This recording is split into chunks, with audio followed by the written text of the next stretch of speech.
கர்த்தருடைய பரிசுத்தமான நாமம் மகிமைப்படுவதாக. ஆசீர்வாதமான ஒரு நல்ல காலவேளையிலையும் அனுதின மன்னா என்ற வேத தியானத்தினால் உங்களை பாளையங்கோட்டை இந்திய தேவ சபையிலிருந்து சந்திப்பதில் மிகுந்த சந்தோஷம் அடைகிறேன். கிருபையாய் கர்த்தர் நமக்கு கொடுத்த ஒரு நல்ல நாளுக்காக கர்த்தரை துதிப்போம். இந்த புதிய நாளிலேயும் தேவனுடைய வார்த்தையினாலே நம்முடைய ஆத்துமா பலப்படுத்தப்படட்டும் என்று சொல்லி உங்களை வாழ்த்துகிறேன். இன்றைக்கான தியான அதிகாரம் 2 ராஜாக்கள் 9ஆம் அதிகாரத்தை வாசியுங்கள். அதிலிருந்து கர்த்தர் உங்களோடு கூட பேசுவாராக. இன்றைக்கும் நம்முடைய சிந்தைக்காக இந்த அதிகாரத்தில் யெகூ என்ற ஒரு தேவ மனுஷனை குறித்து விவரிக்கப்பட்டிருக்கிறது. அதனுடைய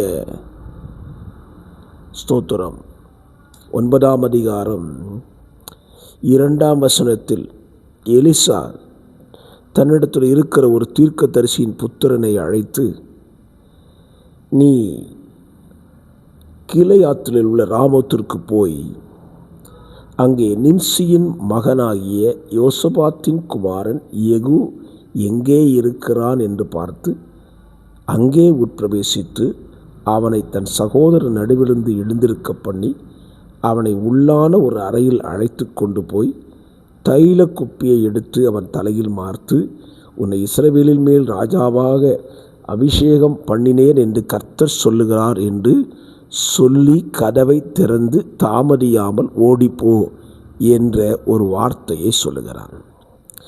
நிம்சியின் குமாரனாகிய யெகூவுக்கு ஒரு வார்த்தை வருகிறது. இஸ்ரவேலின் மேல் கர்த்தர் உன்னை ராஜாவாக அபிஷேகம் பண்ணுகிறார். யெகூவை தேவன் எதற்காக அபிஷேகம் பண்ணினார்? இது ஒரு தீர்க்க தரிசனமான ஒரு வார்த்தை. இதை புரிந்து கொள்வதற்கு 1 ராஜாக்கள் 19ஆம் அதிகாரத்தை நீங்கள் பார்த்தீங்கன்னா, சோர்ந்து போயிருந்த எலியாவை கர்த்தர் தட்டி எழுப்பி அவன் செய்ய வேண்டிய ஊழியத்தை கர்த்தர் இங்கே சொல்லுகிறார். அதிலே ஒரு ஊழியம்தான் 16ஆம் வசனம் 19 1 ராஜாக்கள் 19:16 பின்பு நிம்சியின் குமாரனாகிய யெகூவை இஸ்ரவேலின் மேல் ராஜாவாக அபிஷேகம் பண்ணு என்று கர்த்தர் சொன்னார். ஏன் ஆண்டவர் அபிஷேகம் பண்ண சொன்னார் என்றால், ஸ்தோத்திரம், இஸ்ரவேலை பாவம் செய்ய பண்ணினதான ஏசபேலையும் ஏசபேலினுடைய கூட்டத்தையும் சங்காரம் பண்ணுவதற்கு தேவனால் தெரிந்து கொள்ள உட்பட்ட ஒரு பாத்திரம். தேவன் அந்த நோக்கத்துக்காக தான் யெகூவை இஸ்ரவேலின் மேல் ராஜாவாக அபிஷேகம் பண்ண சொல்லுகிறார்.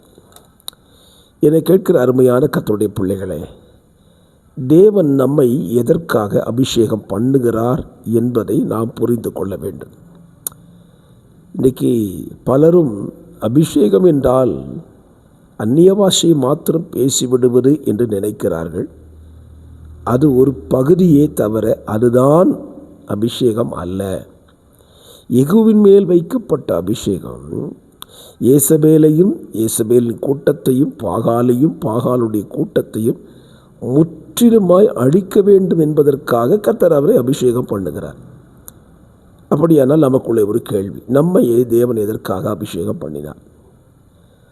நம்மை தேவன் அபிஷேகம் பண்ணினதற்கு பல நோக்கங்கள் இருக்கிறது. பிரதான நோக்கம் பிசாசையும் அவனுடைய கூட்டத்தையும் அவனுடைய கிரியைகளையும் நம்முடைய எல்லைகளை விட்டு அழிக்க வேண்டும் என்பதற்காக தேவன் நம்மை அபிஷேகம் பண்ணினார்.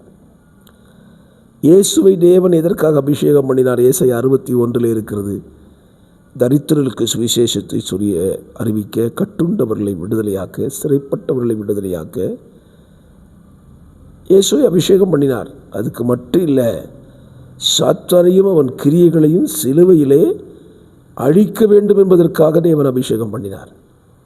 ஆகவே இந்த காலவெளியில் யெகூ தன் மேல் வைக்கப்பட்ட அபிஷேகத்தை உணர்ந்து கொண்டு அதை நிறைவேற்ற எப்படி தீவிரப்பட்டானோ, அதே போல உங்கள் மேலேயும் கர்த்தர் வைத்திருக்கிற அபிஷேகத்தின் நோக்கத்தை புரிந்து கொண்டு அதை நிறைவேற்ற தீவிரப்படுங்கள்.